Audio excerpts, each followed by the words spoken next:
Friends, welcome to GS compass CSC. आज के इस वीडियो में हम यूपी पॉलिटेक्निक लेक्चरर के जीएस सिलेबस के हर कीवर्ड को डिकोड करेंगे और इन कीवर्ड से क्या प्रोबेबल क्वेश्चंस हमारे यूपी पॉलिटेक्निक लेक्चरर एग्जाम में आ सकते हैं, क्या क्या डायमेंशंस हो सकते हैं, किन डायमेंशंस पे क्वेश्चंस बन सकते हैं, हम उन सबको एक एक करके देखेंगे। तो टॉपिक जो है वो 25 क्वेश्चंस रहने वाले हैं 75 मार्क्स के। इसके पहले मैंने हिंदी सीरीज के सारे लेक्चर्स अपलोड कर दिए हैं, प्लेलिस्ट में ऐड कर दिए हैं, जो कि 25 क्वेश्चंस हिंदी से भी आने थे 75 मार्क्स के। तो जीएस प्लस हिंदी दोनों मिलके दोनों का वेटेज लगभग 150 मार्क्स का हो जा रहा है। तो इसलिए हमें कोर सब्जेक्ट्स तो पढ़ना ही है, साथ में हमें जीएस और हिंदी को भी लेके चलना है। हिंदी के लिए ऑलरेडी प्लेलिस्ट एडेड है और जीएस के लिए अगले 1 घंटे में पूरा जीएस का सिलेबस कैसे हमें अप्रोच करना है, क्या क्या डायमेंशन से क्वेश्चन बन सकते हैं, पीवाईक्यूज में क्या क्वेश्चंस रहे हैं, हम उन्हें एक एक करके जानेंगे। पहला पॉइंट जो दिया हुआ है हिस्ट्री ऑफ इंडिया, दूसरा है ज्योग्राफी और तीसरा इंडियन पॉलिटी एंड कॉन्स्टिट्यूशन। जो दिया हुआ है हिस्ट्री ऑफ इंडिया के सिलेबस में, उसने बोला है, सिलेबस में क्लियरली डिफाइन किया है कि general understanding of political, economic and social aspects of Indian history. इसका मतलब ये बोल रहा है कि वो हिस्ट्री का आपको जनरल अवेयरनेस पूछना चाहता है, जनरल अवेयरनेस अबाउट हिस्ट्री। आपसे सब्जेक्ट स्पेशलाइजेशन की बात नहीं कर रहा है वो। तो आपको सिंपली क्या देखना है कि जनरल अवेयरनेस किन किन टॉपिक्स पे आपको फोकस करना रहेगा। इंडस वैली सिविलाइजेशन, हड़प्पन से रिलेटेड, वैदिक सिविलाइजेशन, महाजनपदास, 16 महाजनपदास थे, इनमें से 8 यूपी में थे। उनके कैपिटल्स जानने हैं, क्या क्या कैपिटल्स हैं, इन सबको हम डिटेल में आगे पढ़ने वाले हैं। वैसे ही बात करें ज्योग्राफी ऑफ इंडिया की, तो ज्योग्राफी ऑफ इंडिया में फिजिकल फीचर्स बात होगा। इंडिया का लोकेशन क्या है भाई, इंडिया का लोकेशन क्या है, 8 डिग्री 4 मिनट नॉर्थ से लेके 37 डिग्री 6 मिनट नॉर्थ तक है। फिर यहाँ से है, यहाँ तो लैटिट्यूडनल एक्सटेंट होगा, लॉन्गिट्यूडनल एक्सटेंट होगा। ट्रॉपिक ऑफ कैंसर इंडिया के कितने स्टेट से पास करता है, 8 स्टेट से पास करता है, कौन कौन स्टेट्स हैं वो सब हमें जानना होगा। इंडिया में सॉइल्स कितने प्रकार की है, एलुवियल सॉइल है, ब्लैक सॉइल है, रेड सॉइल है, रेगूड सॉइल है, ये सब कहाँ पाए जाते हैं और क्या क्रॉप्स इसमें कल्टीवेट हो सकते हैं। कुछ सेंसस के डेटा हमें भी जानने होंगे कि इंडिया का सेंसस क्या है, सेक्स रेशियो क्या है। फिर उसके बाद बात करें अगर हम तीसरे पार्ट की, तो इंडियन पॉलिटी एंड कॉन्स्टिट्यूशन, ये मोस्ट इंपॉर्टेंट रहने वाला है, क्योंकि यहाँ से मोस्ट प्रोबेबली 7 to 8 क्वेश्चंस बनने ही वाले हैं। कैसे हम जानेंगे कॉन्स्टिट्यूशनल डेवलपमेंट में भाई कॉन्स्टिट्यूएंट असेंबली जो बना था हमारा, कॉन्स्टिट्यूएंट असेंबली के भाई प्रेसिडेंट कौन थे, डॉक्टर राजेंद्र प्रसाद थे, सच्चिदानंद सिन्हा उसके टेम्परेरी प्रेसिडेंट थे। फिर उसके बाद कॉन्स्टिट्यूएंट असेंबली में कई सारी कमेटी बनी, उनकी कमेटीज के अध्यक्ष कौन थे। फिर प्रीएम्बल जानेंगे, फंडामेंटल राइट्स जानेंगे, सारे के सारे करके एक एक करके जानेंगे, जिसे मैंने आगे एक्सप्लेन किया हुआ है। नाउ फोर्थ पार्ट जो है ना, current events of national and international significance. ये करंट अफेयर्स में आप ये जान लीजिए यूपी स्टैटिक भी इसमें आने वाला है। यूपी स्टैटिक से 5 to 6 क्वेश्चंस रहेंगे ही रहेंगे। और करंट अफेयर्स के लिए मैं आपको सजेस्ट करता हूं, या फिर आप चाहें तो आई दृष्टि का करंट अफेयर्स आप पढ़ सकते हैं। उसमें 1 लाइनर टाइप के हैं। उसमें शुरुआत के 7-8 पेजों में क्या है कि नेशनल एंड इंटरनेशनल इंपॉर्टेंस के जो भी डेटाज हैं, जो भी फैक्ट्स है, करंट अपॉइंटमेंट्स क्या है, vice chief of air staff किसे किया गया, सीडीएस इंडिया का कौन है, ये सारी चीज़ें हमें कवर करनी रहेंगी। उसमें मैंने आगे एमसीक्यूज के थ्रू ये एक्सप्लेन करूंगा। तो नेक्स्ट पार्ट में क्या है कि history of India. History of India में सिलेबस में बोला गया है कि हिस्ट्री पे social, economic, cultural and political aspects पे इंडियन हिस्ट्री पूछी जाएगी। इंडियन हिस्ट्री को जानने के लिए हमें पहले एंशिएंट इंडियन हिस्ट्री देखना होगा, जिसमें कि Indus valley civilisation, Vedic age, Mahajanapadas, medieval India, modern India, independent India. तो लेट अस स्टार्ट। इस वीडियो में मैं आपको सारे डायमेंशंस बताऊंगा कि क्वेश्चंस कहां से प्रोबेबली बन सकते हैं। फिर अगले सीरीज में मैं एमसीक्यूज के थ्रू प्रैक्टिस कराऊंगा। जैसे कि हिस्ट्री ऑफ इंडिया में जो हाई यील्डिंग टॉपिक्स हैं, हाई यील्डिंग टॉपिक्स क्या है कि इंडस वैली सिविलाइजेशन, उसके मोस्ट इंपॉर्टेंट सिटी जैसे कि लोथल हो गया, हड़प्पा हो गया, मोहनजोदाड़ो हो गया, कालीबंगन हो गए। तो ये सारे साइट्स जानने होंगे। देखिए एक लहुर देउआ है जो कि हमारे संत कबीर नगर के आसपास है, यहाँ पे चावल का साक्ष्य पाया गया। फिर उसके बाद वैदिक एज महाजनपदास, 16 महाजनपदास थे, जिसमें कि 8 महाजनपदास यूपी में है। मौर्यन एडमिनिस्ट्रेशन, मौर्य की स्थापना किसने की? चंद्रगुप्त मौर्य ने कौटिल्य की सहायता से। गुप्त एज में पढ़ेंगे भाई, समुद्रगुप्त को नेपोलियन ऑफ इंडिया भी बोला जाता था। गुप्त एज में चंद्रगुप्त द्वितीय के समय में फायान आया। ये सारे चाइनीज ट्रेवलर आए किसके शासनकाल में? क्वेश्चंस वहां से भी बन सकते हैं। दिल्ली सल्तनत पढ़ेंगे भाई, दिल्ली सल्तनत में जो गुलाम वंश था उसके संस्थापक कुतुबुद्दीन ऐबक थे। फिर खिलजी वंश के संस्थापक, सैयद वंश के संस्थापक। फिर हम economic impacts of British rule जानेंगे। फिर social and religious reform movement जानेंगे। ब्रह्मो समाज की स्थापना किसने की? आर्य समाज स्वामी दयानंद सरस्वती ने कैसे की? फिर प्रार्थना समाज की स्थापना कब किसने किया? फिर ये सारे समाज की स्थापना किसने की? ये हमें एक एक करके जानना होगा। हमें द बेस्ट तरीका हो सकता है कि आप इन टॉपिक्स को आप चाहे तो लूसेंट से सर्च कर लें, वहां से आप टिक मार्क कर लें और खुद ही सेल्फ स्टडी पे फोकस करें। कैसे कि ये टॉपिक्स आप खुद जाकर के लूसेंट में सर्च करें, उनको पढ़ें। इंडियन नेशनल कांग्रेस के important session, Indian National Congress का फाउंडेशन 1885 में हुआ। फिर इंपॉर्टेंट 1906 में सूरत स्प्लिट हुआ। फिर 1916 में लखनऊ पैक्ट हुआ। फिर 1929 में जो पूर्ण स्वराज का लाहौर सेशन में पूर्ण स्वराज का रिजोल्यूशन पास किया गया। तो important freedom movement, non cooperation. तो ये सब एक एक करके हम आगे देखेंगे। हिस्ट्री में मैं बार बार कह रहा हूं कि महाजनपदास हमें पता रहने ही चाहिए। 16 महाजनपदास थे। जैसे अगर हम बात करें कि अंग महाजनपद, उसका कैपिटल क्या था? चंपा था। मगध का कैपिटल क्या था? राजगिरी था। काशी का कैपिटल वाराणसी था। कौशल का श्रावस्ती। वज्जी का कैपिटल वैशाली था। तो ये एक एक करके हमें 16 महाजनपदास जो भी हैं, 16 महाजनपदास एक एक करके इनके बारे में हमें डीपली नहीं, बस इनके कैपिटल जान लेना और ये कहाँ पे थे। और आगे बढ़ते हैं।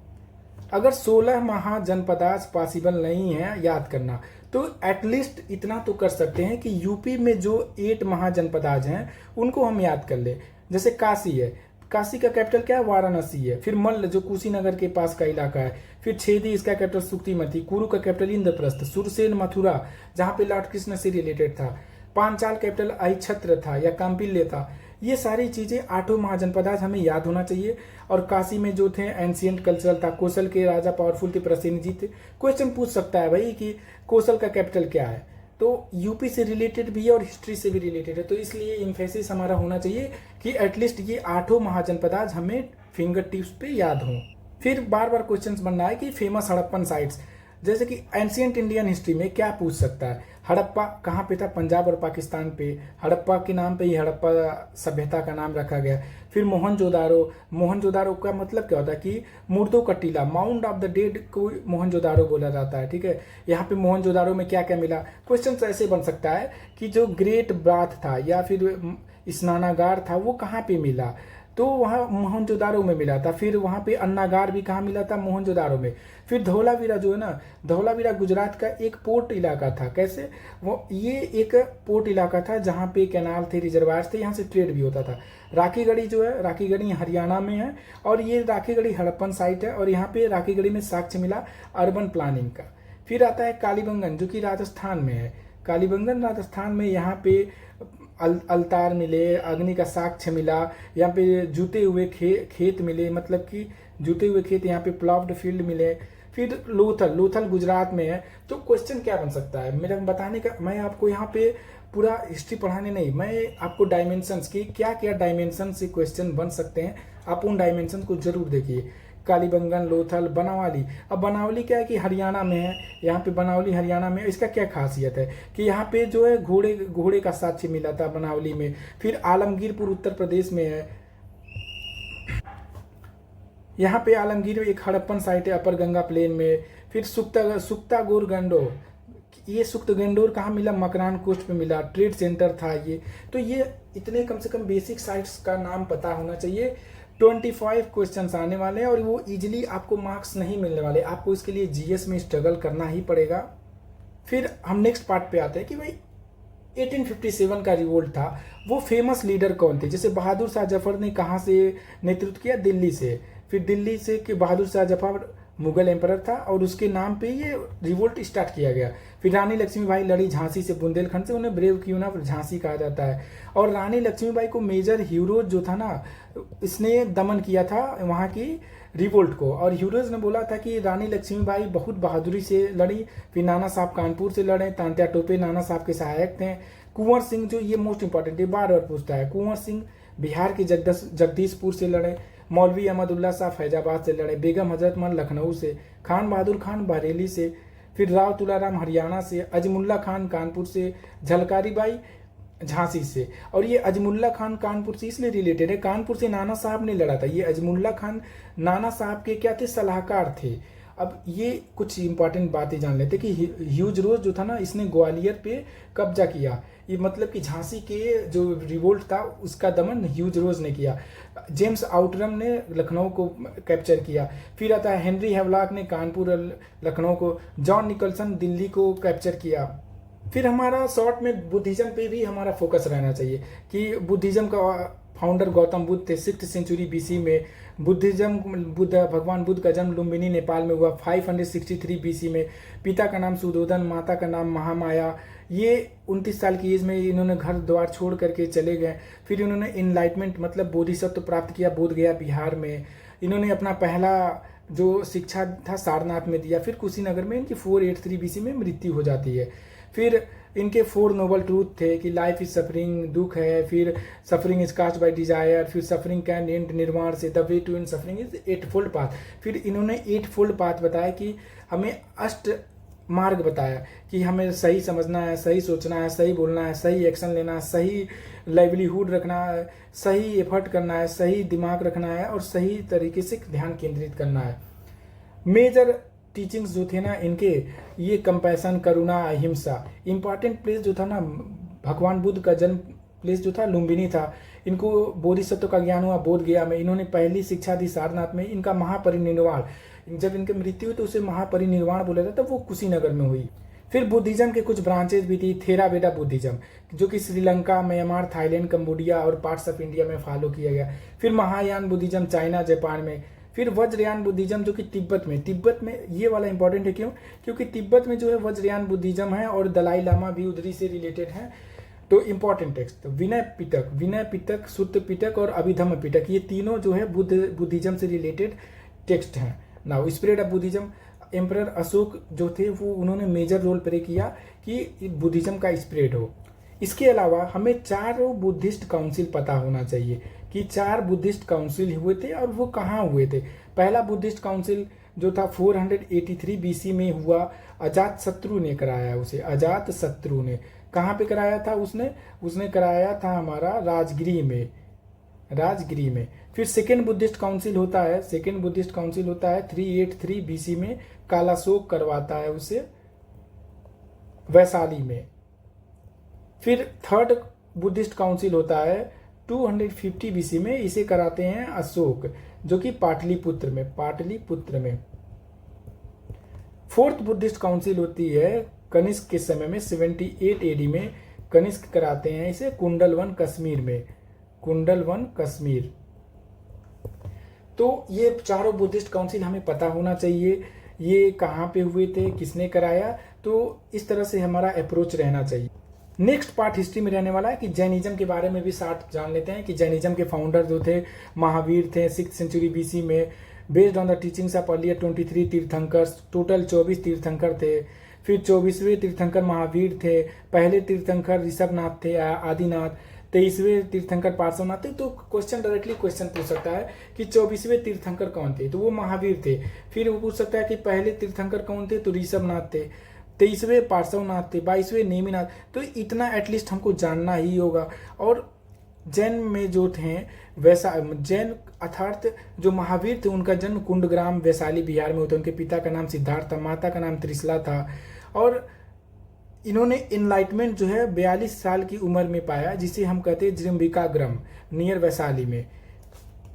जैनिज्म से रिलेटेड इंपॉर्टेंट प्लेसेज है शिखर जी जो कि झारखंड में, माउंट आबू राजस्थान में, श्रवण बेलगोला कर्नाटक में। श्रवण बेलगोला इसलिए इंपॉर्टेंट है क्योंकि ये जैन धर्म यहाँ पे चंद्रगुप्त की मृत्यु भी यहीं पे हुई। फिर Palitana Gujarat important Jain pilgrimage. Important Jain text क्या थे कि अगमास था, तत्ववर्त सूत्र था, समय सर था, प्रवचन सर था। ये कुछ इंपॉर्टेंट टेक्स्ट है। क्वेश्चन पूछ सकता है कि भाई तत्ववर्त सूत्र किससे रिलेटेड है, तो ये जैनिज्म से। और वहीं अगर पूछेगा कि विनायक पिटक, सुत्त पिटक, ये किससे रिलेटेड है, तो ये है बुद्धिज्म से related. Moving to the next part of history, हमें जानना है कि कुछ famous Indian National Congress sessions कब हुए। जैसे कांग्रेस का गठन हुआ 1885 में, व्योमेश चंद्र बनर्जी उसके हेड थे। और किसके मदद से हुआ था कांग्रेस का, तो A.O. ह्यूमे की मदद से कांग्रेस की स्थापना हुई 1885 में। और जब ये स्थापना हुई तो उस समय हमारा वायसराय था डफरिन, तो डफरिन उस समय वायसराय था।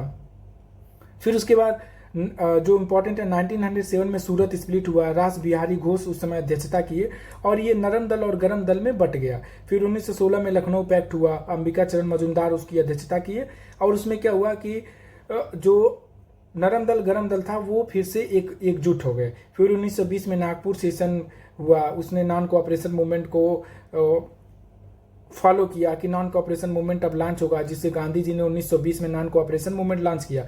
और 1922 में जो था असहयोग आंदोलन, जिसे नॉन कोऑपरेशन मूवमेंट कहते हैं, तो वहां पे चौरी चौरा में फरवरी में चौरी चौरा इंसिडेंट हुआ गोरखपुर में, जिसके कारण असहयोग आंदोलन गांधी जी ने वापस ले लिया। नाउ फिर 1929 में लाहौर सेशन में पूर्ण स्वराज का डिमांड उठता। ये मोस्ट इंपॉर्टेंट है।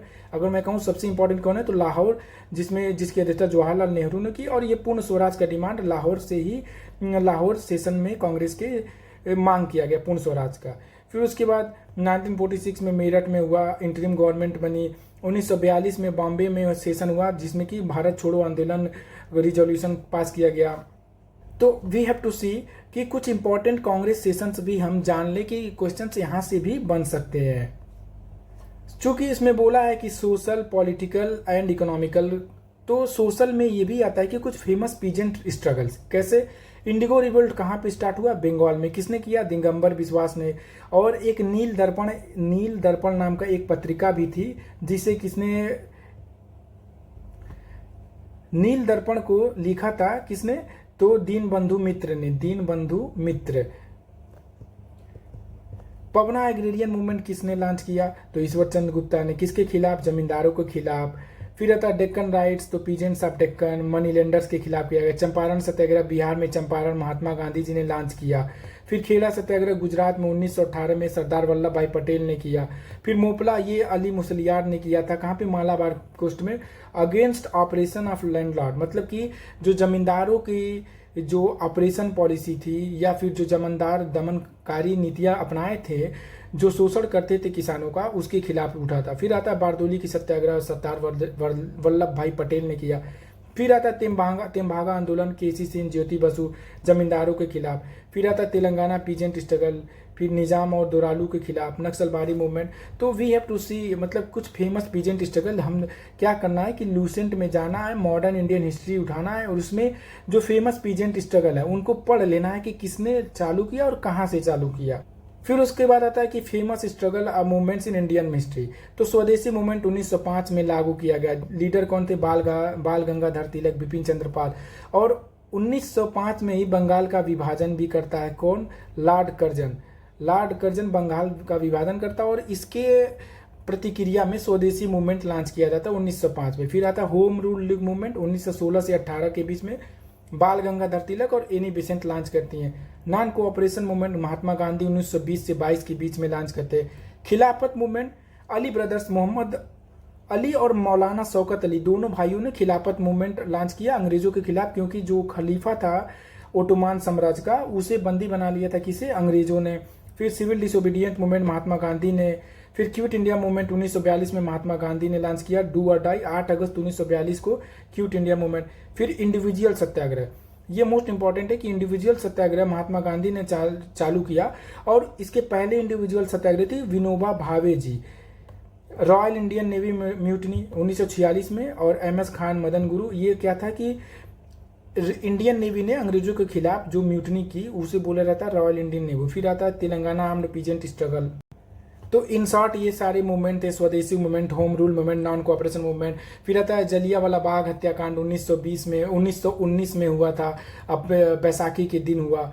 फिर राउलेट एक्ट 1919 में आया हुआ था, इसके विरोध में जलियांवाला बाग में लोग शांतिपूर्ण तरीके से प्रदर्शन कर रहे थे, जिसमें जनरल डायर ने गोलियां चला दी निर्दोष लोगों के ऊपर, बच्चों के ऊपर, मासूमों के ऊपर। We have to look in short about these things. इन सब डायमेंशंस पे भी हमें देखते हुए चलना हिस्ट्री।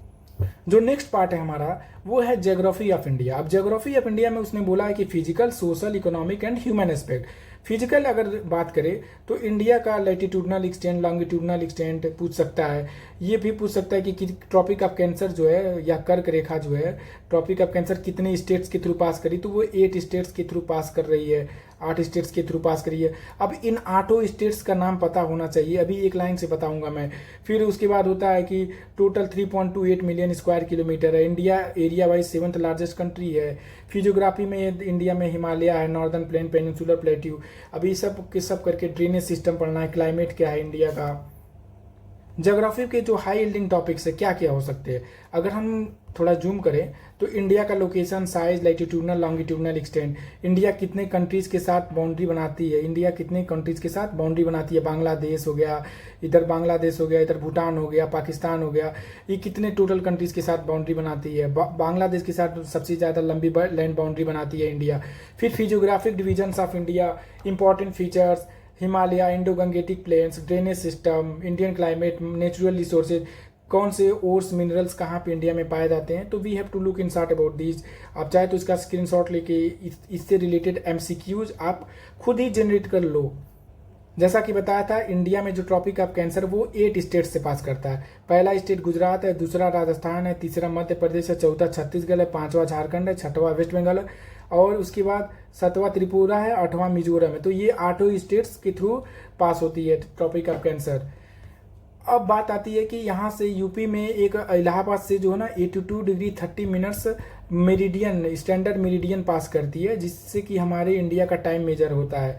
तो कोस्टल स्टेट्स, इंडिया में कितने कोस्टल स्टेट्स हैं? कोस्टल मतलब क्या होता है कि जो हमारे ये कोस्टल स्टेट जो समुद्र से लगता हुआ सीमा है, इसे हम कहते हैं कोस्टल स्टेट्स। तो किसके किसके हैं? पहला गुजरात है, दूसरा महाराष्ट्र है, तीसरा गोवा है, चौथा कर्नाटक है, पांचवा केरल है, छठवां तमिलनाडु, 7वां आंध्र प्रदेश, 8वां उड़ीसा, 9वां वेस्ट बंगाल। तो टोटल हमारे 9 मतलब कि कोस्टल स्टेट्स हैं।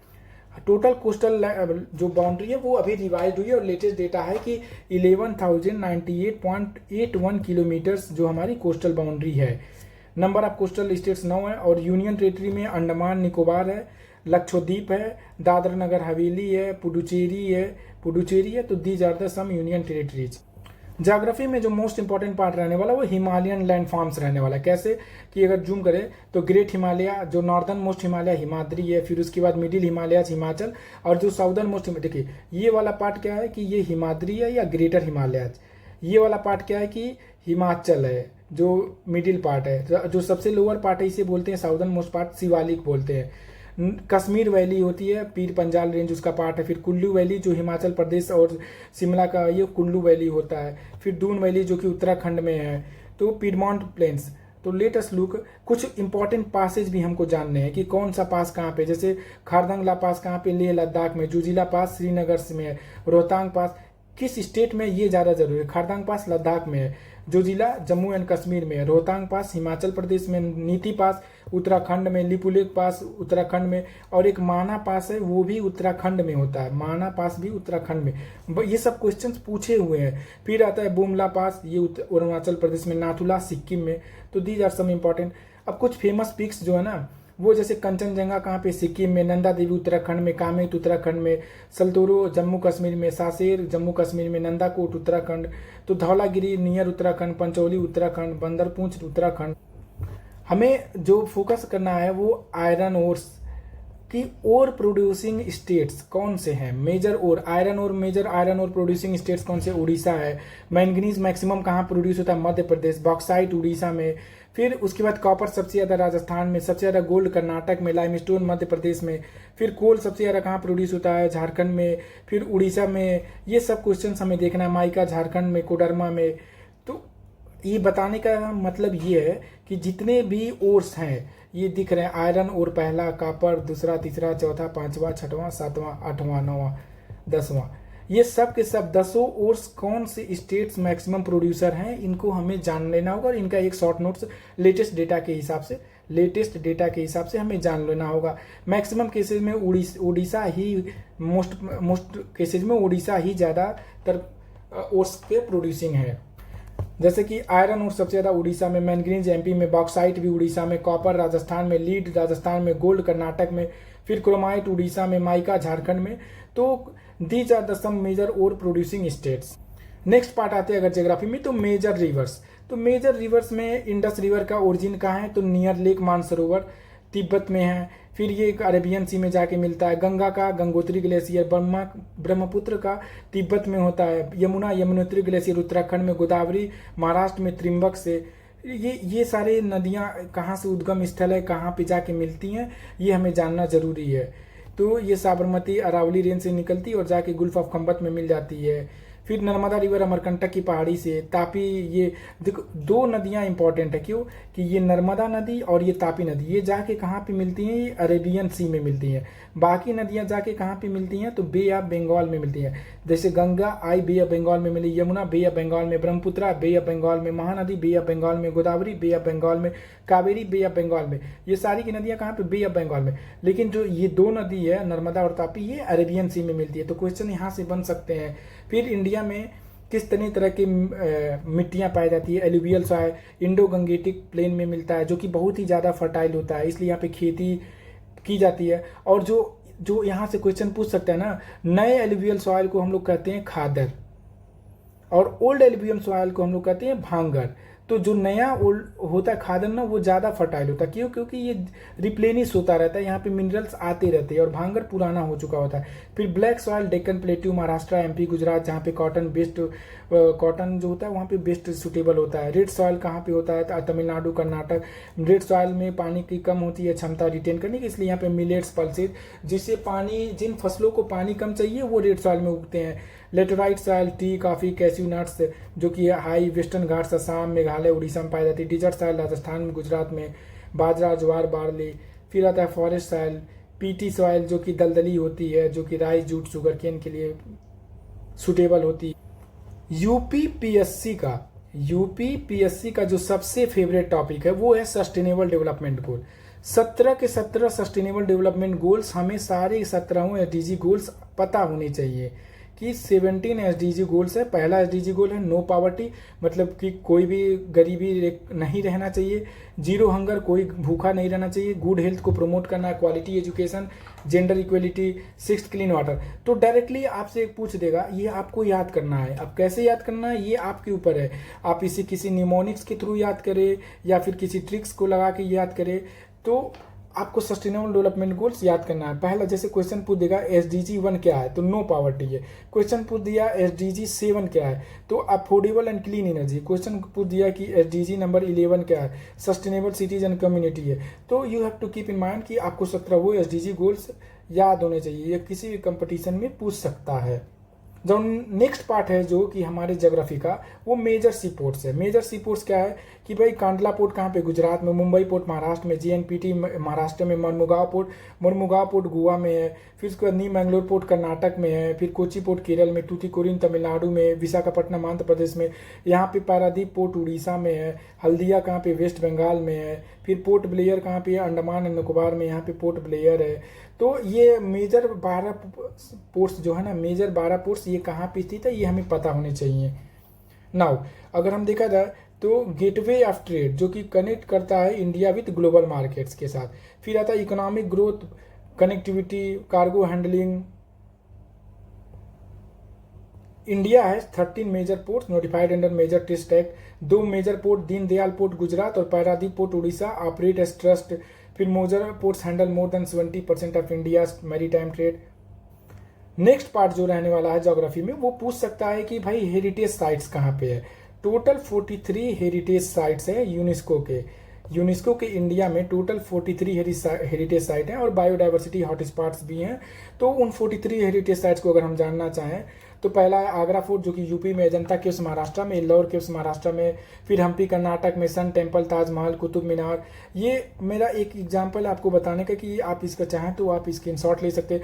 होयसल्स टेम्पल कर्नाटक में, ये रिसेंटली एडेड है। फिर उसके बाद जंतर मंतर राजस्थान में। हिल फॉल्स राजस्थान में। काकतिया रुद्रेश्वर टेम्पल तेलंगाना में रिसेंटली। ये शांति निकेतन वेस्ट बंगाल में। जो मोस्ट इंपॉर्टेंट रहने वाला है वो ये है कि नेचुरल हेरिटेज साइट, जैसे काजीरंगा नेशनल पार्क पता ही रहना चाहिए कि कहाँ पे है, असम में। मानस वाइल्ड लाइफ सेंचुरी असम में। केवला देव राजस्थान में। सुंदरबन वेस्ट बंगाल में। नंदा देवी उत्तराखंड में। ये सातों मस्त हैं, ये आपको सातों याद रहने चाहिए। एक इंडिया में केवल मिक्स्ड हेरिटेज साइट है, वो है कंचनजंगा नेशनल पार्क, जो कि सिक्किम में है। और इंडिया में 4 बायोडाइवर्सिटी हॉटस्पॉट है। पहला हिमालय है, दूसरा वेस्टर्न घाट है, तीसरा नॉर्थ ईस्टर्न इंडिया, चौथा क्या है इंडो मलेशिया, ये अंडमान एंड निकोबार। ये कहाँ पे हैं, किन स्टेट्स को कवर करते हैं? तो सिंपली पूछ सकते हैं इंडिया में कितने बायोडाइवर्सिटी हॉटस्पॉट्स हैं, तो 4 हैं। कितने उसके हेरिटेज साइट हैं, 43 हैं। इन 43 का लोकेशन, इन सभी 43 का लोकेशन हमको याद रहने चाहिए। क्वेश्चन यहाँ से भी बन सकते।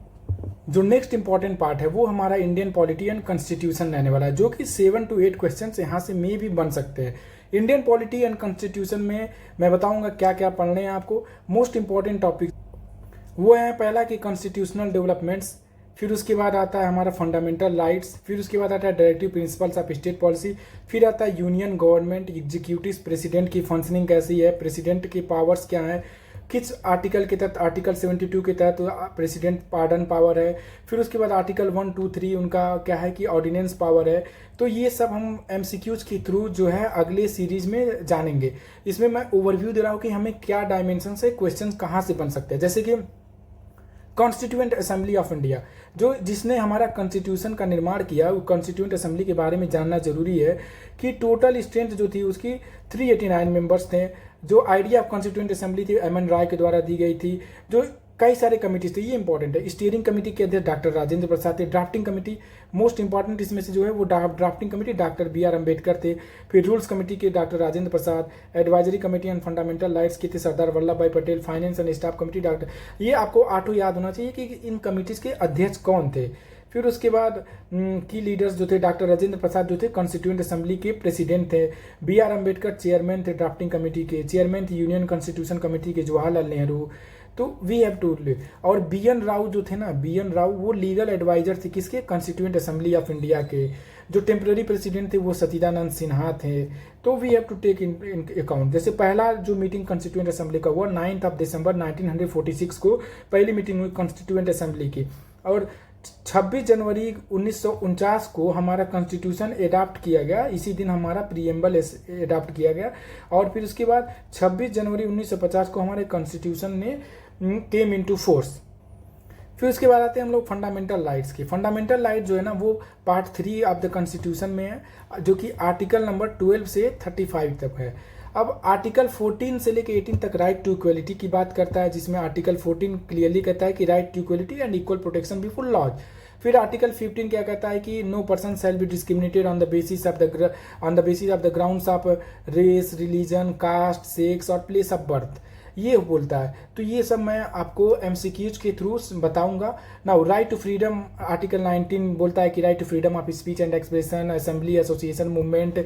फिर राइट अगेंस्ट एक्सप्लॉइटेशन, आर्टिकल 23 क्या कहता है कि हमें फोर्स्ड लेबर या बॉन्डेड लेबर नहीं कराना है। और आर्टिकल 24 ये बोलता है कि हमें बच्चों को हजारडस केमिकल्स फैक्ट्रीज में नहीं इन्वॉल्व कराना है। Right to freedom of religion जो आर्टिकल 25 से 28 तक चलता है। कल्चरल एंड एजुकेशनल राइट 29 से 30 तक। जो मोस्ट इंपॉर्टेंट है heart and soul of the Indian constitution, वो है article number 32 right to constitutional remedy. भाई अगर ये सारे राइट्स हमें दे दिए जाए और इन राइट्स को इम्प्लीमेंट करने के लिए हमें राइट ही ना रहे, तो इन राइट्स का क्या मतलब है? तो ये आर्टिकल 32 हमें क्लियरली ये फंडामेंटल राइट देता है कि अगर हमारा कोई भी फंडामेंटल राइट्स ब्रीच होता है तो हम डायरेक्टली सुप्रीम कोर्ट को अप्रोच कर सकते हैं या फिर हम हाई कोर्ट को अप्रोच कर सकते हैं। सुप्रीम कोर्ट 5 रिट्स इशू करेगा अगर हमारा फंडामेंटल राइट्स अगर वायलेट हो रहा है। इसमें 5 रिट्स इशू होते हैं और हाई कोर्ट्स भी। तो अंडर डिफरेंट आर्टिकल से रीट इशू होते हैं। Supreme court under article 32 writ issue करेगा और हाई कोर्ट जो अंडर आर्टिकल 226 के तहत रीट इशू करेगा। हालांकि आपको इतना डिटेल में नहीं जानना है, इतना जान लेना कि 5 तरह के रीट्स होते हैं। एक होता है habeas corpus, to have the body of mandamus मतलब वी ऑर्डर, प्रोहिबिशन मतलब हम रोकते हैं, search your right, and quo warranto mean what is your authority, आप किस अथॉरिटी से ये एक्शन किए आप जस्टिफाई कीजिए। तो ये फंडामेंटल राइट्स की कहानी रही। फंडामेंटल राइट्स मैंने बहुत ही शॉर्ट में बताया, हालांकि इसे एमसीक्यूज के थ्रू डीपली करेंगे कि आर्टिकल 21 पे ज़्यादा फोकस रहेगा हमारा, जो कि article 21 protection of life and personal liberty है। और ये केएस पुट्टास्वामी केस के तहत, ये केएस पुट्टास्वामी केस जो था वो right to protection of life and personal liberty से रिलेटेड था, आर्टिकल 21 से। फिर हम जानेंगे आर्टिकल 21A जो कि फंडामेंटल राइट है, right to education of the age 6 to 14 years तक की एज का राइट टू एजुकेशन है फंडामेंटल राइट। तो ये हम जानेंगे 86 कॉन्स्टिट्यूशनल अमेंडमेंट हुआ, कॉन्स्टिट्यूशनल अमेंडमेंट के तहत आर्टिकल 21A जो है फंडामेंटल राइट बना। वो भी कब बना, 2002 में। पॉलिटी में जो नेक्स्ट पार्ट रहने वाला वो एग्जीक्यूटिव। एग्जीक्यूटिव मतलब क्या होता है कि जो हमारा जो भी सरकार एक्शंस लेती हैं, सेंट्रल गवर्नमेंट जो भी हमारी एक्शंस लेती है वो प्रेसिडेंट के नाम पे, और स्टेट गवर्नमेंट जो गवर्नर के नाम पे।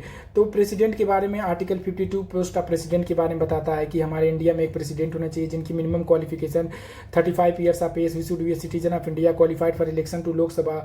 ये वेरियस आर्टिकल्स पढ़ेंगे। फिर काउंसिल ऑफ मिनिस्टर्स जो आर्टिकल 74 से 75 तक। आर्टिकल 74 क्या आता है कि council of ministers to aid and advise president. फिर आर्टिकल 75 बोलता है कि council of ministers shall be responsible to Lok Sabha. तो ये सब हम जानेंगे।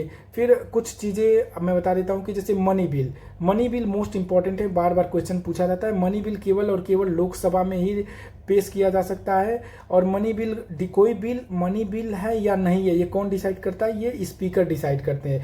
ये स्पीकर डिसाइड करते हैं। मनी बिल का डिफिनीशन ऑफ मनी बिल 110 में है, आर्टिकल नंबर 110 में डिफिनीशन ऑफ मनी बिल है। और मनी बिल केवल और केवल लोकसभा में पेश किया जा सकता है। Now president of India article 52 से लेकर 78 तक।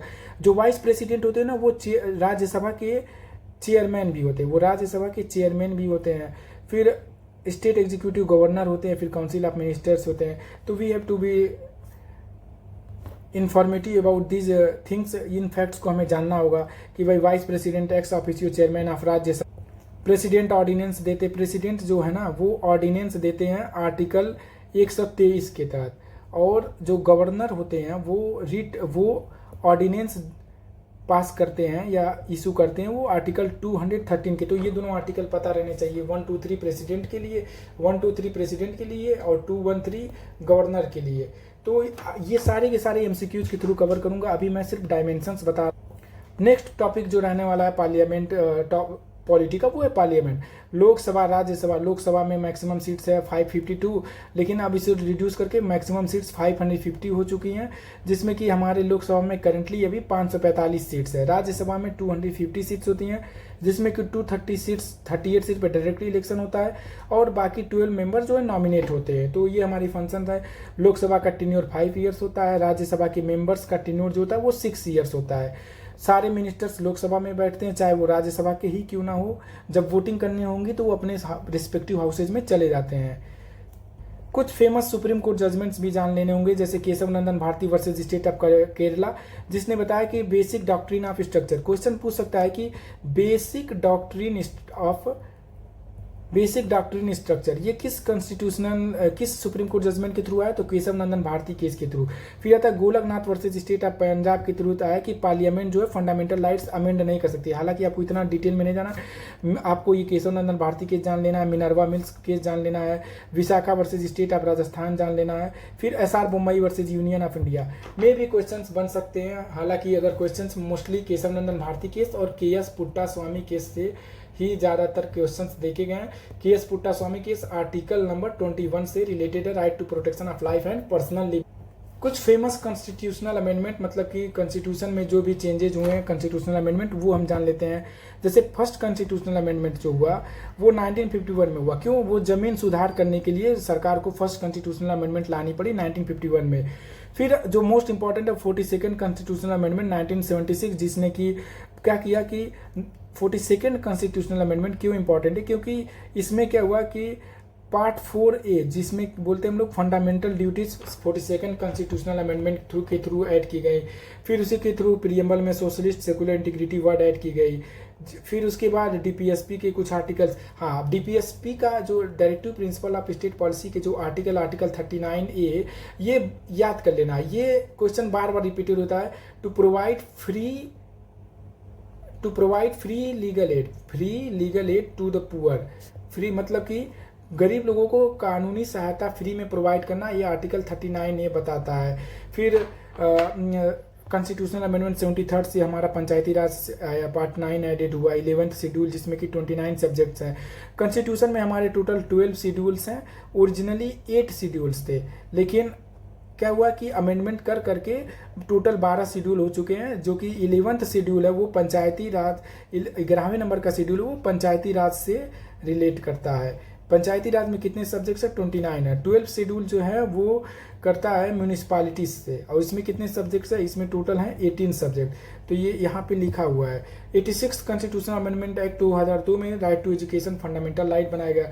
फिर उसके बाद आता है कि 101st कॉन्स्टिट्यूशनल अमेंडमेंट एक्ट 2016 में पास किया गया, जीएसटी लाया गया। फिर आता है 103rd constitutional amendment act EWS के रिजर्वेशन के लिए। एक इम्पॉर्टेंट आर्टिकल नंबर है 368। इसको भी याद कर लेना कि जो कॉन्स्टिट्यूशन को अमेंडमेंट जो होता है ना वो इसी आर्टिकल के थ्रू होता है, आर्टिकल नंबर 368 के तहत। एक आर्टिकल 280 है जो कि फाइनेंस कमीशन की बात करता है। ये आर्टिकल्स मोस्ट इंपॉर्टेंट आर्टिकल है जो कि हर एग्जाम में मैक्सिमम एग्जाम्स में रिपीटेड होते हैं, इसलिए मैं इसे लिख रहा हूँ। कुछ इंपॉर्टेंट आर्टिकल जो कि PYQs भी रहे हैं वो है कि आर्टिकल 3 पूछा हुआ है एक GIC के एग्जाम में कि फॉर्मेशन ऑफ न्यू स्टेट। क्या है कि इंडिया में जो भी स्टेट्स है उनको उन स्टेट्स की बाउंड्रीज बनाने या कम करने या उन एरिया का ज़्यादा करने का पावर होता है पार्लियामेंट के पास। तो वो किस आर्टिकल के थ्रू होता है, आर्टिकल 3 के तहत होता है। आर्टिकल 2 और आर्टिकल 3 में बेसिक डिफरेंस ये है कि आर्टिकल 2 में जो है ना किसी विदेशी राज्य को मिलाया जाता है तो वो आर्टिकल 2 के तहत होता है, आर्टिकल 2 के तहत होता है। आर्टिकल 3 में क्या होता है कि एग्जिस्टिंग स्टेट्स की बाउंड्रीज को अगर 2 स्टेट्स हैं उनकी बाउंड्री को मिला के बड़ा कर दिया जाए या फिर उनकी बाउंड्रीज को छोटा कर दिया जाए तो ये आर्टिकल 3 के तहत होता है। Now article 52 president of India, जो इंपॉर्टेंट आर्टिकल वो आर्टिकल 61 है। क्या कि इम्पीचमेंट ऑफ प्रेसिडेंट, राष्ट्रपति का महाभियोग किस आर्टिकल के थ्रू होता है, वो आर्टिकल 61 के थ्रू होता है। नाउ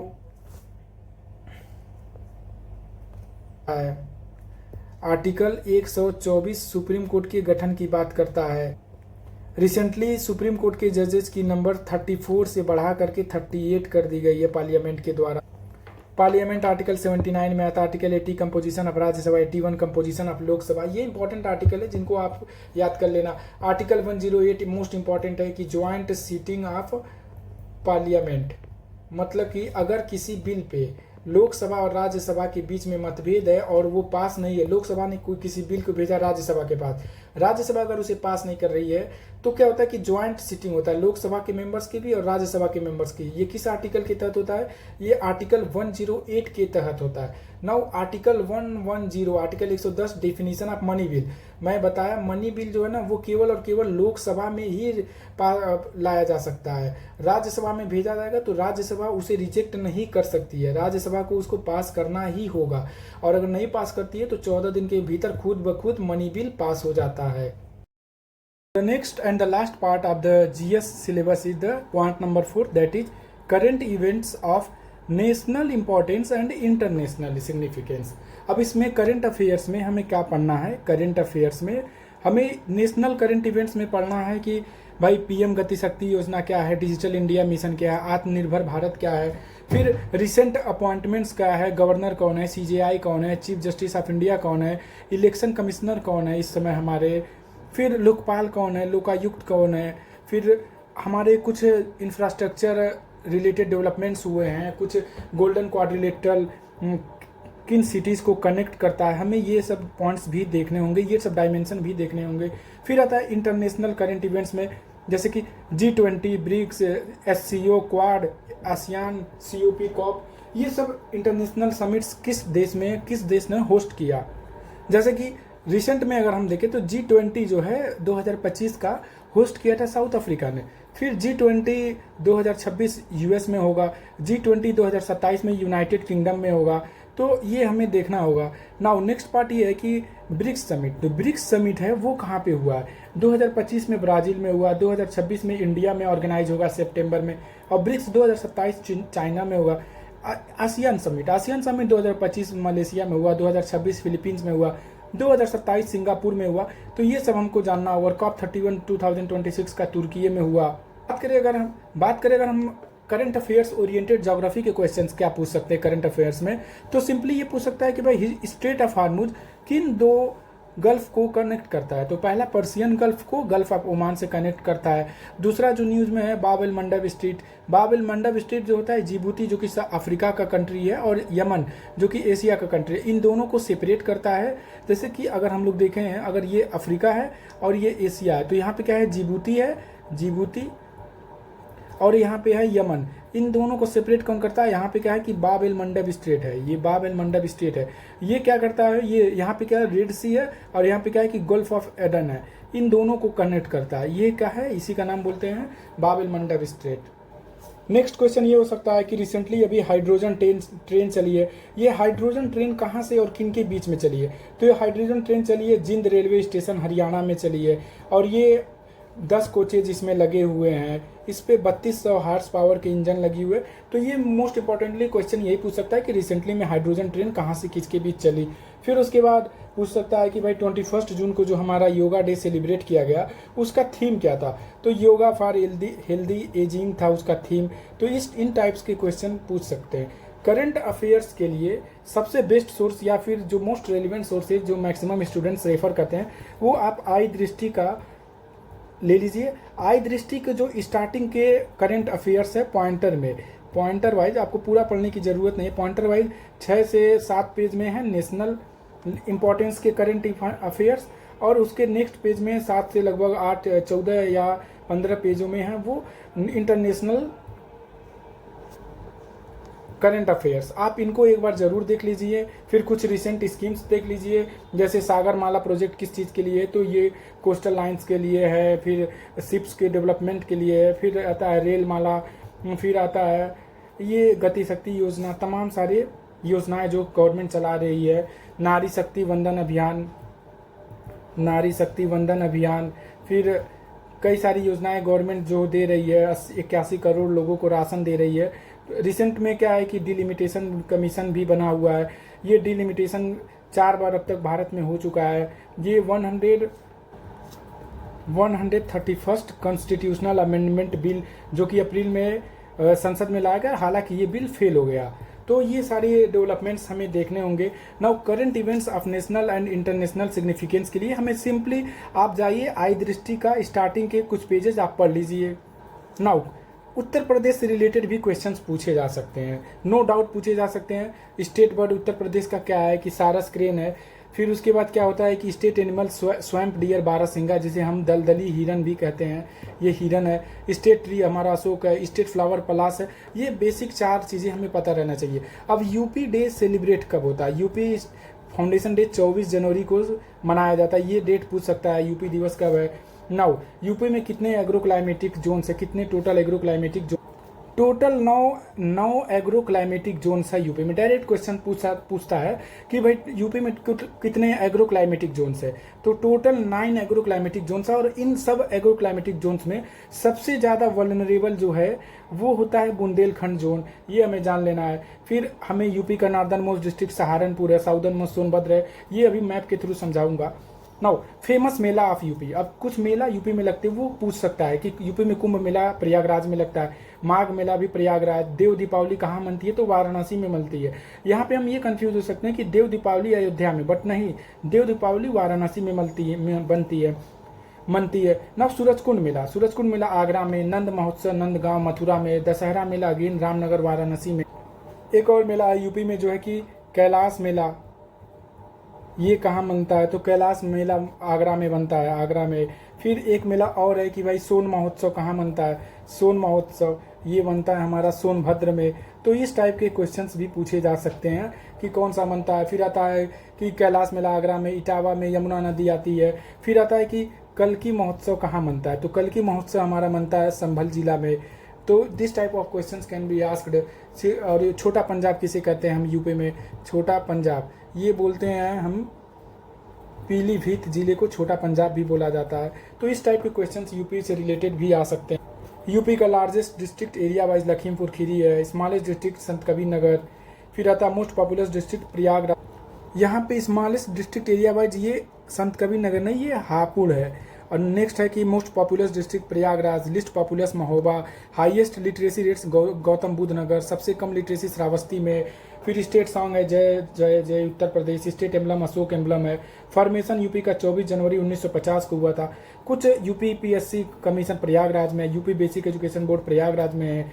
फिर डॉक्टर राम मनोहर लोहिया अवध यूनिवर्सिटी अयोध्या में है, चौधरी चरण सिंह यूनिवर्सिटी मेरठ में है। फिर एक क्वेश्चन पूछता है कि आलू अनुसंधान केंद्र कहाँ पे? तो ये आगरा में है। ये मोस्ट इंपॉर्टेंट है और ये जीके से भी रिलेटेड क्वेश्चन है। यूपी में कैपिटल लखनऊ है। ये सारी चीज़ें हमने देख लिया। यूपी में टोटल 75 डिस्ट्रिक्ट्स हैं जो कि 18 डिवीजन्स में डिवाइडेड हैं। तो यूपी का ये एक्सटेंट हो गया। नाउ यूपी के कुछ इंपॉर्टेंट रिलीजियस स्पिरिचुअल साइज अगर सिग्निफिकेंस देखें हम तो Ayodhya birth place of Lord Shri Ram, Mathura Lord Krishna का जन्मस्थल, सारनाथ जहाँ पे लॉर्ड बुद्धा ने पहली शिक्षा दी, कुशीनगर महापरिनिर्वाण जहाँ हुआ लॉर्ड बुद्धा का, श्रावस्ती लॉर्ड बुद्धा से रिलेटेड है, चित्रगुप्त भगवान राम से रिलेटेड है। यूपी में बता 18 डिवीजन्स होते हैं और इन डिवीजन्स के हेडक्वार्टर कहाँ पे ये भी हमें जानना जरूरी है। जैसे कि अगर पहला देखा जाए तो जालौन, इसका हेडक्वार्टर HQ मतलब हेडक्वार्टर, इसका हेडक्वार्टर कहाँ है तो उरई में है। दूसरा अगर हम लोग देखा जाए कानपुर का, तो कानपुर का हेडक्वार्टर कहाँ है तो अकबरपुर मैती। और तीसरा अगर हम लोग देखें कुशीनगर का हेडक्वार्टर कहाँ पे है तो कुशीनगर का हेडक्वार्टर पडरौना में। फिर आता है अमेठी जिला का हेडक्वार्टर कहाँ पे है तो ये है गौरीगंज में। ऐसे लगभग 8-10 जिलों के हेडक्वार्टर हमें पता रहने चाहिए। जैसे कि फर्रुखाबाद का अगर हेडक्वार्टर जानना हो, ये फर्रुखाबाद का तो ये है फतेहगढ़ में। तो ये बस एक डायमेंशन है, आपको ये इन डायमेंशंस पे क्वेश्चंस बन सकते हैं। आपको इन डायमेंशंस को भी ध्यान में रखना है कि कम से कम हेडक्वार्टर तो पता ही रहे। जालौन का उरई हो गया, कानपुर का अकबरपुर मैती, संत रविदास नगर का भदोही हो जाएगा,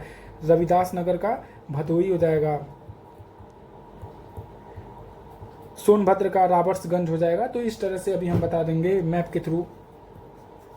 नाउ जो मोस्ट इंपॉर्टेंट है यूपी से रिलेटेड क्वेश्चंस बन सकते हैं, वो डायरेक्टली पूछ लेगा कि इस बार यूपी का बजट टोटल कितना आया हुआ था तो 9,12,696 करोड़ का बजट यूपी ने पेश किया था, जिसमें कि रिवेन्यू रिसिप्ट, अब क्या है कि अगर हम जूम करें रिवेन्यू रिसिप्ट लगभग 6,39,000 करोड़। ये डेटा आपको याद कर लेना चाहिए क्योंकि डायरेक्ट क्वेश्चन यहाँ से बनते हैं। फिर कैपिटल रिसिप्ट 2,72,000। रिवेन्यू रिसिप्ट्स और कैपिटल रिसिप्ट में फ़र्क होता है, ये हालांकि बाद में ये इकोनॉमी की क्लास में बताऊंगा। टोटल कैपिटल आउटले 1,77,000 करोड़ का था। फिजिकल डेफिसिट 3% ऑफ GSDP है। तो ये मोस्ट इंपॉर्टेंट यहाँ से एक ये डेटा है कि 9,12,000 करोड़। फिर पिछले बजट से कितना परसेंट इंक्रीज है तो 17% है। रिवेन्यू रिसीट इतना है, कैपिटल रिसीट्स इतना है। नेक्स्ट क्वेश्चन ये बन सकता है कि सबसे ज़्यादा बजट में किसको बजट एलोकेट हुआ तो इंफ्रास्ट्रक्चर को लगभग 1,88,000 करोड़, फिर उसके बाद एग्रीकल्चर को, फिर उसके बाद सोशल को। तो ये डिसेंडिंग ऑर्डर में दे देता है कि भाई बजट ऑर्डर कैसे, सबसे पहले इंफ्रास्ट्रक्चर को, फिर एग्रीकल्चर को, फिर उसके बाद सोशल सर्विसेज को, ऐसे फिर उसके बाद रूरल डेवलपमेंट को। इस टाइप के क्वेश्चंस भी देखे गए हैं। नाउ जो मोस्ट इंपॉर्टेंट है वो है यूपी में कुल कितने रामसर साइट्स हैं, ये हमको पता होने ही चाहिए। तो यूपी में करंट में 13 रामसर साइट्स हैं।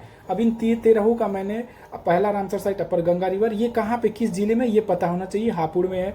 फिर नवाबगंज बर्ड सेंचुरी कहाँ पे, उन्नाव में है। समस बर्ड सेंचुरी कहाँ है, रायबरेली में। पार्वती इटावा में। सैंडी बर्ड सेंचुरी हरदोई में। समसपुर रायबरेली में। सरसई नहर झील कहाँ पे, इटावा में।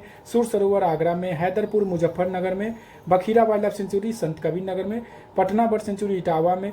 जो रिसेंटली एडेड हुआ है जयप्रकाश नारायण बर्ड सेंचुरी, ये क्वेश्चन बन सकता है क्योंकि ये 100th वेटलैंड ऑफ इंडिया भी बना, 100th वेटलैंड ऑफ इंडिया बना है रिसेंटली।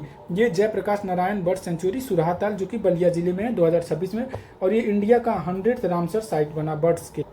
डायरेक्ट क्वेश्चंस यहाँ से देखे गए। यहाँ से आपको मान के चलिए मे भी अगर चांसेस है यहाँ से आपको एक क्वेश्चन तो मिल ही जाए। आपको ये 11 याद कर लेना चाहिए। फिर यूपी के कुछ टाइगर रिजर्व्स याद कर लीजिए, जैसे चंद्रप्रभा कहाँ पे है, चंदौली में। Chandraprabha wild life sanctuary Pilibhit में कौन सी है, पीलीभीत में टाइगर रिजर्व्स क्या है। फिर जो अभी इस समय सबसे फेमस चल रहा है वो है कतरनिया घाट के बारे में आप पढ़ लीजिए। फिर सोगिरवा वाइल्ड लाइफ सेंचुरी के बारे में आप पढ़ लीजिए। नाउ नेक्स्ट है कि मेजर यूपी के डैम्स और किस नदी पे बने हुए हैं। टेहरी डैम कहाँ पे बना हुआ है तो भागीरथी नदी पे। फिर नरोड़ा बैराज कहाँ पे बना हुआ है, गंगा बुलंदशहर में। और यूपी में ही एक नरोड़ा पावर प्लांट भी, ये भी पूछता है कि नरोड़ा पावर प्लांट कहाँ पे है तो वो यूपी में है। थर्मल पावर प्लांट कहाँ पे, यूपी में। बिजनौर गंगा नदी पे। गंगा बैराज गंगा पे। रामगंगा नदी, रिहंद नदी। और ये जिले भी आपको पता कर लेने चाहिए कि किन जिलों में है। माता टीला किस नदी पे है तो टोंस नदी पे है, ललितपुर जिले में। फिर पचना डैम कहाँ पे है, पचना नदी ललितपुर जिले में। तो ये टोटल 8-10 है पॉइंट्स आपको ध्यान में रख लेने चाहिए। नाउ कुछ ट्रिब्यूटरीज अगर देखें, गंगा की ट्रिब्यूटरी क्या है, सहायक नदी रामगंगा, गोमती, वरुणा, फिर गोमती, साई, सरया। और कुछ इंपॉर्टेंट यहाँ से एक चीज़ और निकल के आता है कि आप क्या है कि जूम करता हूँ, रिवर्स पता कर लीजिए और सिटीज, मतलब जैसे कि यमुना नदी के किनारे कौन सा शहर बसा हुआ है, तो आगरा बसा हुआ है। गोरखपुर किसके किनारे बसा हुआ है, तो राप्ती नदी के किनारे बसा हुआ है। इसी वाइट लखनऊ किस नदी के किनारे बसा हुआ है, तो लखनऊ गोमती नदी के किनारे बसा हुआ है। तो उज्जैन किस नदी के किनारे बसा हुआ है, तो ये क्षिप्रा नदी के किनारे बसा हुआ है। तो दिस टाइप ऑफ क्वेश्चन, ये भी आप कम से कम 10-20 शहरों के नाम याद कर लीजिए, किन नदियों के किनारे बसे हैं वो भी जान लीजिए। ये है longest river in UP, Ganga है। रिहंद डैम रिहंद नदी पे, रामगंगा डैम मुरादाबाद जिले में है। कल्चर से रिलेटेड भी क्वेश्चन पूछा जा सकता है कि जैसे भरतनाट्यम कहाँ की डांस फॉर्म है, तो तमिलनाडु की। कथक यूपी की, और कथक यूपी में बिरजू महाराज इसके फेमस डांसर थे। फिर आता है कथकली केरला का है, उड़ीसी उड़ीसा का, कुचिपुड़ी आंध्र प्रदेश, मोहिनी अट्टम केरला का है। फिर आता है मणिपुरी मणिपुर का, और फिर आता है सत्रिया असम का। तो ये कुछ मेजर क्लासिकल डांस हैं। कुछ इंपॉर्टेंट जो है, भांगड़ा पंजाब में होता है, गरबा गुजरात में, घूमर राजस्थान में, असम में बिहू होता है। फिर आता है लावनी महाराष्ट्र में होता है, यक्षगंगा कर्नाटक में होता है, चेराव मिजोरम में, करगट्टम तमिलनाडु में। तो ये कम से कम आपको ये ऊपर के सब आपको याद कर लेने हैं कि भरतनाट्यम कहाँ का है। ये 8-10 डांस फॉर्म भी याद रहने चाहिए। हमारा फोकस यूपी पे रहना ही चाहिए। क्यों? क्योंकि यूपी के रिलेटेड एग्जाम है और यूपी पीएससी कंडक्ट करा रही है, तो मैं भी 3-4 क्वेश्चन यूपी स्पेशल से भी उठा के दे दे। तो हमें ये जानना है कि यूपी का जो इधर इस डायरेक्शन को बोलते हैं नॉर्थ, इस डायरेक्शन को बोलते हैं साउथ, इसको बोलते हैं ईस्ट, और इसको बोलते हैं वेस्ट। तो अगर सबसे देखा जाए हम लोग सबसे ईस्ट में कौन सा जिला है, तो ये देखा जाए सबसे ईस्ट में ये सबसे ईस्ट में बलिया जिला है। तो यहाँ से निकल के आता है कि सबसे ईस्टर्न मोस्ट जिला हमारे यूपी का है बलिया, सबसे नॉर्दर्न मोस्ट जिला है सहारनपुर, और सबसे साउदर्न मोस्ट क्या है कि सोनभद्र। अब इनके बारे में खासियत जान लेते हैं कि सोनभद्र भारत यूपी का ऐसा जिला है जो 4 राज्यों से सीमा बनाता है। तो क्वेश्चन पूछ सकता है कि यूपी का कौन सा जिला है जो कि 4 राज्यों से सीमा बनाती है, 4 स्टेट्स के साथ बाउंड्री बनाती है, तो वो है सोनभद्र। किन किन स्टेट्स के साथ? एमपी, छत्तीसगढ़, झारखंड, बिहार। और फिर सबसे नॉर्दर्न में जो सहारनपुर है ना, वो हरियाणा के साथ, हिमाचल प्रदेश के साथ, उत्तराखंड के साथ सीमा बनाती है। टोटल 75 डिस्ट्रिक्ट्स हैं, 18 डिवीजन्स हैं, 826 तहसील है, कैपिटल लखनऊ है। तो ये सारी जानकारियाँ भी होनी चाहिए। कुछ फेमस यूपी से रिलेटेड, जैसे कि प्रेमचंद का मॉडर्न हिंदी लिटरेचर, वाराणसी में उनका जन्म हुआ था। गोदान, प्रेमचंद ने गोदान लिखा, गबन लिखा, फिर कफन लिखा। ये उनके कुछ पुस्तक ये पता रहने चाहिए। हरिवंश राय बच्चन प्रयागराज से रिलेटेड थे। फिर महादेवी वर्मा फर्रुखाबाद से रिलेटेड थी। बेगम हजरत महल लखनऊ से रिलेटेड थी। इसमें अगर देखें तो ललितपुर तीन तरफ से एमपी से घिरा हुआ है। फिर ये क्वेश्चन भी बन सकता है कि कौन सा है जो एमपी से तीनों साइड से घिरा, वो ललितपुर जिला हुआ है। फिर महोबा जिले की खासियत क्या है, तो महोबा जो है बुंदेलखंड का पार्ट है।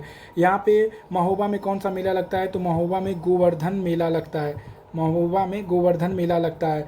फिर उसके बाद महोबा में ही क्या है कि कोणार्क सन टेम्पल जैसा ही एक सन टेम्पल भी महोबा में प्रेजेंट है। फिर अगर हम बात करें गोंडा में क्या है कि गोंडा में है देवी पाटन मंदिर, गोंडा मंडल है, देवी पाटन मंडल है। ये हमें जानकारी होनी चाहिए। इस गोंडा में बर्थ प्लेस ऑफ महर्षि पतंजलि का जन्म भी गोंडा में ही हुआ था, महर्षि पतंजलि। फिर ये रिलेटेड है कि हमें यूपी स्पेशल से रिलेटेड जानकारी रखनी चाहिए, और नेक्स्ट क्लासेज में मैं और डिटेल में बता दूंगा। यहाँ पे मैं सिर्फ और सिर्फ डायमेंशंस डिस्कस कर रहा हूँ कि क्वेश्चंस कहाँ से बन सकते हैं। मैं पढ़ा नहीं रहा हूँ, मैं यहाँ पे सिर्फ और सिर्फ डायमेंशंस को ही डिस्कस कर रहा हूँ। आप देख लीजिएगा recent developments in science and technology. जैसे कि अभी क्या है कि रिसेंटली विक्रम 1 लॉन्च किया गया। विक्रम 1 की खासियत क्या थी कि ये पहला प्राइवेट लॉन्च्ड मिसाइल है। और विक्रम 1 में क्या खासियत थी कि इसे प्राइवेटली लॉन्च किया गया, स्काईरूट एरोस्पेस ने इसे लॉन्च किया था। तो ओवरऑल हमारे चारों पॉइंट्स के डिस्कस करने का मतलब हिस्ट्री, पॉलिटी डिस्कस कर, जैसे कि हिस्ट्री पहला पॉइंट, दूसरा पॉइंट पॉलिटी, तीसरा पॉइंट ज्योग्राफी, और चौथा पॉइंट करेंट अफेयर्स।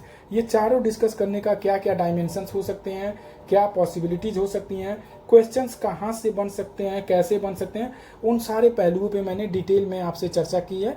अगर आप चाहते हैं तो मैं इसे एमसीक्यूज के फॉर्म में भी, सारे क्वेश्चंस को एमसीक्यूज के फॉर्म में भी आपको प्रैक्टिस करवा दूंगा। तो जैसे कि यहाँ पे कुछ इंपॉर्टेंट आर्टिकल्स अगर पॉलिटी के देखें तो आर्टिकल 14 राइट टू इक्वलिटी पता ही रहना चाहिए। आर्टिकल 15 बोलता है कि नो डिस्क्रिमिनेशन, किस बेसिस पे नहीं होना चाहिए, रेस पे नहीं होना चाहिए, कास्ट पे नहीं होना चाहिए, सेक्स पे नहीं होना चाहिए, प्लेस ऑफ बर्थ पे नहीं होना चाहिए, जेंडर पे नहीं होना चाहिए। फिर आता है कि इक्वलिटी ऑफ अपॉर्चुनिटी, आर्टिकल 16 कहता है कि भाई पब्लिक एम्प्लॉयमेंट हो तो सबको बराबर का मौका मिले। आर्टिकल 19 क्या होता है कि FOSC मतलब होता है freedom of speech and expression, और इसे बैकबोन ऑफ इंडियन कॉन्स्टिट्यूशन कहा जाता है। आर्टिकल 17 एबोलिशन ऑफ अनटचेबिलिटी की बात करता है। मोस्ट इंपॉर्टेंट है आर्टिकल 21 जो कि कहता है protection of life and personal liberty. Article 29 rights of minorities. Article 32 right to constitutional liberty, मतलब अगर ये सारे राइट्स हमारे फुलफिल नहीं हो रहे हैं तो हम आर्टिकल 32 के तहत सीधा सुप्रीम कोर्ट या हाई कोर्ट में जा सकते हैं। जो एक हमारा जो राइट टू प्रॉपर्टी था ना, वो पहले फंडामेंटल राइट था, बट बाद में उसे कॉन्स्टिट्यूशनल अमेंडमेंट एक्ट के थ्रू लीगल राइट बना दिया गया। तो क्वेश्चन ये भी पूछ सकता है कि आर्टिकल 300A का स्टेटस क्या है। तो आर्टिकल 300A अब फंडामेंटल राइट नहीं है, अब वो केवल क्या है, एक लीगल राइट है। Article 21A right to education fundamental right बना दिया गया कि 6 to 14 ईयर्स के एज के बच्चों को अब क्या है कि शिक्षा का अधिकार है, और ये 86 कॉन्स्टिट्यूशनल अमेंडमेंट एक्ट 2002 के तहत किया गया।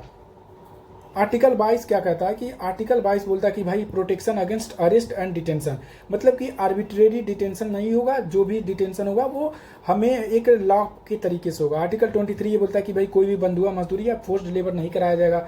ये आर्टिकल 24 बहुत इंपॉर्टेंट है कि prohibition of employment of children in hazardous factories, कैसे कि 14 साल से कम उम्र के बच्चों को फैक्ट्रीज में जो कि खतरनाक फैक्ट्रियां जैसे केमिकल हो गई या फिर और भी खतरनाक फैक्ट्रियां, उनमें काम नहीं करना है। आर्टिकल 25 क्या कहता है कि धार्मिक स्वतंत्रता की बात करता है। जो मोस्ट इंपॉर्टेंट है कि directive principles of state policy, या फिर इसे हिंदी में कहते हैं कि राज्य के नीति निर्देशक तत्व, जो कि part 4 of the Indian constitution में आर्टिकल 36 से लेकर 51 तक है। जो अब क्वेश्चन क्या बन सकता है कि क्या DPSP जस्टिसेबल है नेचर में। जस्टिसेबल मतलब क्या होता है कि अगर DPSP का फॉलो नहीं हो रहा, अगर गवर्नमेंट DPSP को फॉलो नहीं कर रही है तो क्या आप इसके उल्लंघन के लिए कोर्ट जा सकते हैं, तो आप कोर्ट नहीं जा सकते, इसका मतलब नॉन जस्टिसेबल। आर्टिकल 38 क्या कहता है कि कल्याणकारी राज्य की स्थापना करना। डायरेक्ट क्वेश्चन बन सकता है कि DPSP किस प्रकार के राज्य की अवधारणा करती है, तो ये कल्याणकारी मतलब कि वेलफेयर स्टेट की बात करती है, कि जो भी हमारी गवर्नमेंट होगी वो लोगों का वेलफेयर करेगी। नाउ आर्टिकल 39A जो है ये भी इंपॉर्टेंट है, क्यों कि to promote equal justice and free legal aid to the poor, बार बार रिपीटेड, मोस्ट रिपीटेड क्वेश्चन है। फिर आर्टिकल 40 में विलेज पंचायत की बात होता है। 73rd कॉन्स्टिट्यूशनल अमेंडमेंट एक्ट 1993 के थ्रू ये ऐड किया गया पंचायत को 11th शेड्यूल में 11वें शेड्यूल में ऐड किया गया। पंचायत में 29 सब्जेक्ट्स हैं। फिर आर्टिकल 44 यूनिफॉर्म सिविल कोड है। आर्टिकल 46 SC/ST के लिए स्पेशल प्रोविजन है। तो ऐसे करके अगर आप चाहेंगे तो मैं पूरी पॉलिटी आपको एक एक आर्टिकल, जो भी मोस्ट इंपॉर्टेंट आर्टिकल है, मैं उनको डिस्कस कर दूंगा। फिर आता है part 4A fundamental duties, article 51A जो कि USSR से लिया गया है। रिसेंट में क्या डेवलपमेंट्स हुई हैं, G20 कहाँ हुआ, ब्रिक्स समिट कहाँ हुआ, ये सब हमें जान लेना। तो moving on to the our last part, क्या है कि पूरे वीडियो का जो क्रक्स ये बोले या फिर समरी बोले, ये सिंगल यही पेज है। हमें कहाँ पढ़ना है, कैसे पढ़ना है। जैसे कि हिस्ट्री में हम किन किन पॉइंट्स पे फोकस करें, तो पहला पॉइंट है कि हम इंडस वैली सिविलाइजेशन पढ़ लें।